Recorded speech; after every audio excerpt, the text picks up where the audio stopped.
ಒಂದು 10 ನಿಮಿಷದ ಸಮಯವನ್ನು ಕೊಟ್ಟಿದ್ದಾರೆ. ಇದಂ ಜ್ಞಾನ ಉಪಾಶ್ರಿತ್ಯ ಮಮ ಸಾಧರ್ಮ್ಯಂ ಆಗತಾಃ ಸರ್ಗೇಪಿ ನೋಪಜಾಯಂತೆ ಪ್ರಲಯೇನ ವಿತಂತಿ ಚ.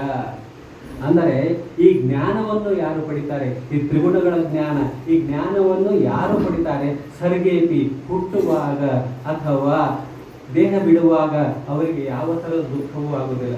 ಅಂದರೆ ಈ ಒಂದು ಜೀವನ ನಾವೇನು ಬಡದಾಟವನ್ನು ಮಾಡ್ತೇವೆ, ನಾವು ಈ ಸಂಸಾರದಲ್ಲಿ ಏನು ಬಡದಾಟ ಮಾಡ್ತೇವೆ, ಬಡದಾಟ ಮಾಡಿ ನನಗೆ, ನನ್ನ ಮಕ್ಕಳಿಗೆ, ನನ್ನ 7 ಪೀಳಿಗೆಗಳಿಗೆ, ನನ್ನ 21 ಪೀಳಿಗೆಗಳೇ ಆಗುವಷ್ಟು ನಾವೇನು ಮಾಡ್ತೇವೆ.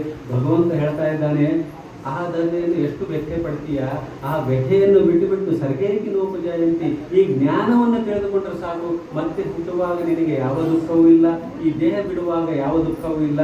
ಅಂತಹ ಒಂದು ಪರಮ ಪವಿತ್ರವಾದ ಈ ಒಂದು ಮಾತನ್ನು ಭಗವದ್ಗೀತಾ ಗುಣತ್ರಯ ವಿಭಾಗದಲ್ಲಿ ಹೇಳ್ತಾ ಇದ್ದಾನೆ. ಮತ್ತೆ ಮುಂದೆ ಹೇಳ್ತಾನೆ, ಮಮ ಯೋನಿ ಮಹದ್ಬ್ರಹ್ಮ ತಸ್ಮಿನ್ ಗರ್ಭಂ ದದಾಮ್ಯಂ ಸಂಭವ ಸರ್ವಭೂತಾನಾಂ ತಥೋ ಭವತಿ ಭಾರತ.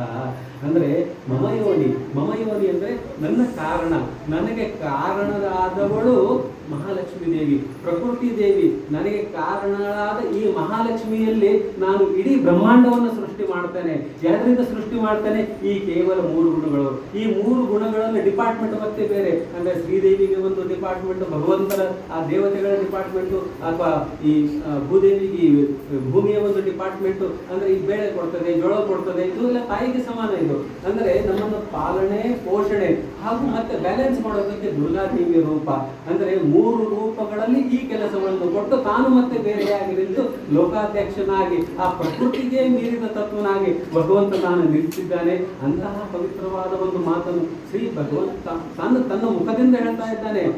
ಇದು ಈಗ ಇನ್ನೊಬ್ಬರು ಯಾರೋ ಒಂದು ಇದರ ಬಗ್ಗೆ ಇವ್ರು ಹೇಳಿದ್ರು, ಇವರ ಬಗ್ಗೆ ಇವ್ರು ಹೇಳಿದ್ರು, ಇದು ಅಲ್ಲ. ಭಗವಂತ ಈ ಬ್ರಹ್ಮಾಂಡದ ಸೃಷ್ಟಿ ತಾನೇ ಸ್ವಂತವಾಗಿ ಹೇಳ್ತಾ ಇದ್ದಾನೆ. ಅಂದರೆ ಯಾವ ವೇದಗಳು, ಯಾವ 18 ಪುರಾಣಗಳು, ಯಾವ ಒಂದು ಇಡೀ ಜ್ಞಾನ, ಯಾವ ಋಷಿಗಳು ತಮ್ಮ ಜೀವನವನ್ನೇ ತಪಸ್ಸಿಗೆಟ್ಟು ಇವನು ಭಗವಂತ ಅಂತ ಹೇಳ್ತಾ ಇದ್ದಾರಲ್ಲೋ, ಆ ಭಗವಂತ ಇದನ್ನು ಹೇಳ್ತಾ ಇದ್ದಾನೆ. ಅಂತಹ ಒಂದು ಪವಿತ್ರವಾದ ಇದು ಗ್ರಂಥ, ಇದು ಒಂದು ಅಕ್ಷರ, ಒಂದು ಶ್ಲೋಕ, ಒಂದು ಅರ್ಧ ಶ್ಲೋಕವನ್ನು ನಾವು ನಿತ್ಯ ಮನನ ಮಾಡಿದರೆ ಇದರಿಂದ ನಮಗೆ ಸದ್ಗತಿಯಾಗಲಿಕ್ಕೆ ಅವಶ್ಯವಾಗಿ ಒಂದು ಯೋಗ ಬರಲಿಕ್ಕಿದೆ. ಸರ್ವಯೋನಿಷಿ ಕೌಂತೆಯ ಮೂರ್ತಯ ಸಂಭವಂತೀಯಾಹ ತಾಸಾಂ ಬ್ರಹ್ಮ ಮಹದ್ಯೋನಿ ರಹಂ ಬೀಜಪ್ರವರ್ತಿತ. ಅಂದರೆ ಈ ಇಡೀ ಬ್ರಹ್ಮಾಂಡಕ್ಕೆ ನಾನೇ ತಂದೆ ಸ್ವರೂಪನಾಗಿದ್ದೇನೆ, ಮಹಾಲಕ್ಷ್ಮಿಯ ತಾಯಿ ಸ್ವರೂಪಗಳಾಗಿದ್ದಾರೆ. ಅಂದರೆ ನಾವೆಲ್ಲರೂ ಭಗವಂತನ ಮಕ್ಕಳೇ.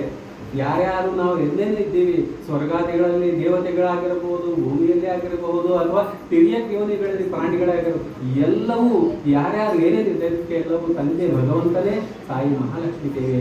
ಇಂತಹ ಒಂದು ಪವಿತ್ರವಾದ ಬೇರೆ ಜನರು ಬೇರೆ ಹೆಸರಿಂದ ಕರಿಬಹುದು. ಹೇಗೆ ಕರೆಂಟ್ ಒಂದೇ, ಆಮೇಲೆ ಫ್ಯಾನಿಗೆ ಹಾಕಿದ್ರೆ ಗಾಳಿ ಬರ್ತದೆ, ಲೈಟಲ್ಲಿ ಹಾಕಿದ್ರೆ ಲೈಟ್ ಬರ್ತದೆ, ಹೀಟರಲ್ಲಿ ಹಾಕಿದ್ರೆ ಹೀಟ್ ಆಗ್ತದೆ. ಆ ಭಗವತ್ ತತ್ವ ಅಂತ ಏನಿದೆಯಲ್ಲ, ಆ ಭಗವತ್ ತತ್ವದಿಂದ ಇದೆಲ್ಲವೂ ಬ್ರಹ್ಮಾಂಡದ ಸೃಷ್ಟಿ, ಇದೆಲ್ಲವೂ ಮತ್ತೆ ಅವನಲ್ಲಿಯೇ ಒಂದು ಸೃಷ್ಟಿ ಆಗ್ತದೆ, ಸ್ಥಿತಿ ಆಗ್ತದೆ, ಪ್ರಳಯ ಕೂಡ ಆಗ್ತದೆ.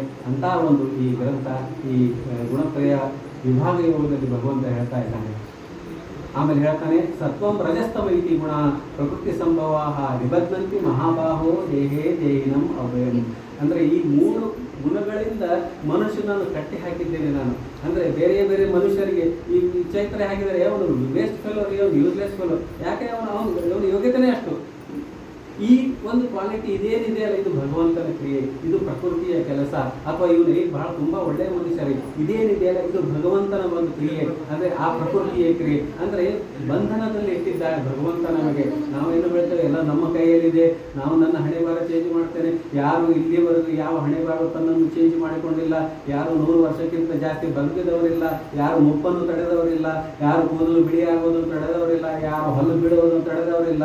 ಅಂದರೆ ನನ್ನ ಕೈಯಲ್ಲಿದೆ, ನಮ್ಮ ಕೈಯಲ್ಲಿ ಏನೂ ಇಲ್ಲ, ಎಲ್ಲವೂ ಭಗವಂತನ ಕೈಯಲ್ಲಿದೆ ಅಂತ ಹೇಳುವ ಈ ಜ್ಞಾನ, ಈ ಗುಣತ್ರಯ ವಿಭಾಗ ಅಥವಾ ಭಗವದ್ಗೀತೆಯ ಜ್ಞಾನ.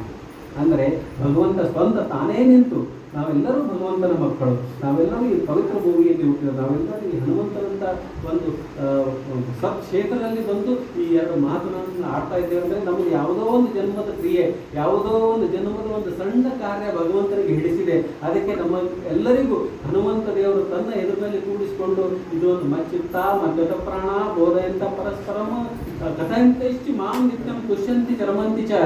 ಅಂದರೆ ಭಗವಂತ ಈ ಎರಡು ಮಾತು ಭಗವಂತನ ಬಗ್ಗೆ ನಾವು ಏನು ಹೇಳ್ತೇವೆ, ನಾವು ಏನು ಕೇಳ್ತೇವೆ ಅಥವಾ ನಾವೇನೇನು ಮಾಡ್ತೇವಲ್ಲ, ಇದು ಸದ್ಗತಿ ಕೊಡ್ತದೆ, ಇದು ಮೋಕ್ಷವನ್ನು ಕೊಡ್ತದೆ ಅಥವಾ ಪುಣ್ಯವನ್ನು ಕೊಡ್ತದೆ. ಪುಣ್ಯ ಕಣ್ಣಿಗೆ ಕಾಣುವುದಿಲ್ಲ, ಪಾಪ ಕಣ್ಣಿಗೆ ಕಾಣುವುದಿಲ್ಲ, ಯಾವ ಕಣ್ಣಿಗೆ ಕಾಣುವುದಿಲ್ಲ, ಈ ಕಣ್ಣಿಗೆ ಕಾಣುವುದಿಲ್ಲ. ನಾವು ಬರೆದ ಕನ್ನಡದಲ್ಲಿ ಬೇರೆ, ತಮಿಳಿನವರಿಗೆ ಓದಿದ್ರೆ ಓದಲಿಕ್ಕೆ ಆಗೋದಿಲ್ಲ, ಪಂಜಾಬ್ನಲ್ಲಿ ಬರೆದ್ರೆ ನಮಗೆ ಓದಲಿಕ್ಕೆ ಆಗೋದಿಲ್ಲ.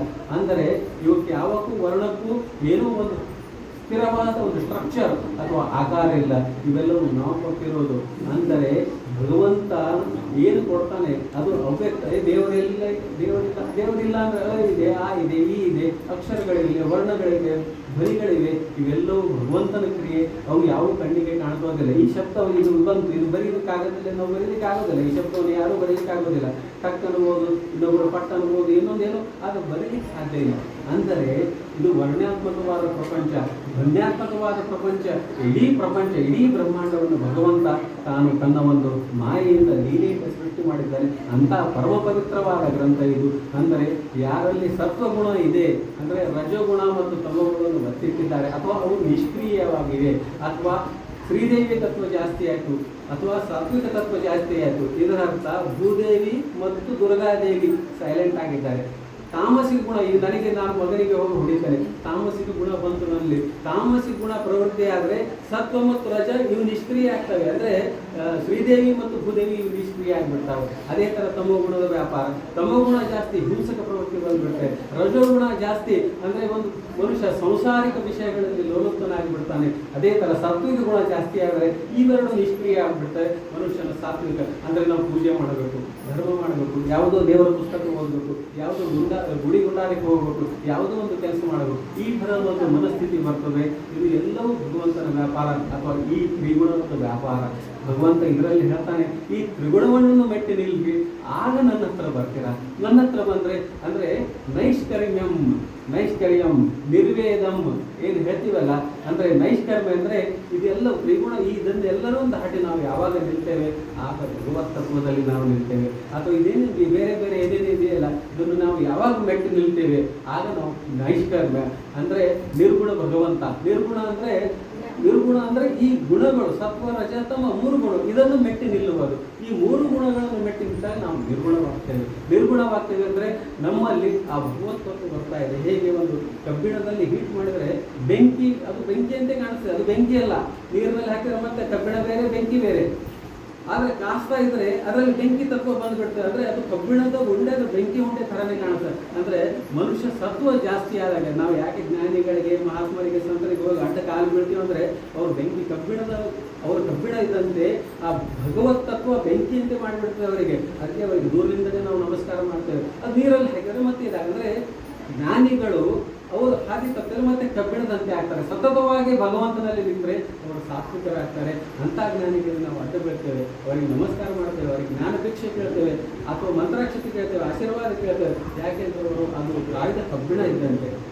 ಅದೇ ಥರ ನಾವು ಕೂಡ ರಜ ಗುಣ ಇದ್ದರೆ ಅವನು ಅದೇ ಥರ ಆಗ್ತಾನೆ, ತಾಮಸ ಗುಣ ಇದ್ದರೆ ಅದನ್ನು ಅದೇ ಥರ ಆಗ್ತಾನೆ. ಭಗವಂತ ಶ್ರೀಕೃಷ್ಣ ಹೇಳ್ತಾ ಇದ್ದಾನೆ, ನೀವು ಆ ಮೂರು ಗುಣಗಳನ್ನು ಮೆಟ್ಟಿ ನಿಂತು ಭಗವಂತನಲ್ಲಿ ನಿಲ್ಲಿರಿ ಅಥವಾ ಪ್ರಯತ್ನ ಮಾಡಿರಿ, ಆಗ ನಿಮಗೆ ಮೋಕ್ಷ ನಿಗಚ್ಚತಿ ಅಂತ ಹೇಳ್ತಾ ಇದ್ದಾನೆ. ಒಟ್ಟು 10 ನಿಮಿಷ ಮತ್ತೆ ಮುಗಿಲಿಕ್ಕೆ ಬಂತು.